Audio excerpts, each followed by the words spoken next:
মুসা নবী একদিন আল্লাহর কাছে কয়, আল্লাহ ফেরাউন এত জ্বালান জ্বালায়, তুমি কি ফেরাউনকে গজব দিয়া ধ্বংস করতে পারো না?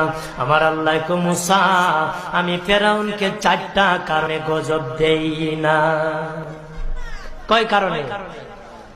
ফেরাউনকে 4টা কারণে গজব দেই না। 1 নম্বর কারণ হলো, রে মুসা, সারাদিন ফেরাউন বলে আমি খোদা, আর রাত যখন হয়ে যায় জঙ্গলে যায় করলাম আমি জানি তুমি খোদা, আমি খোদা না, কিন্তু আমারে মানুষ খোদা কইলে ভালো লাগে, খোদা কইলে ভালো লাগে। প্রভু তাই তুমি বিরক্ত হইয়া আমার উপর গজব দিও না।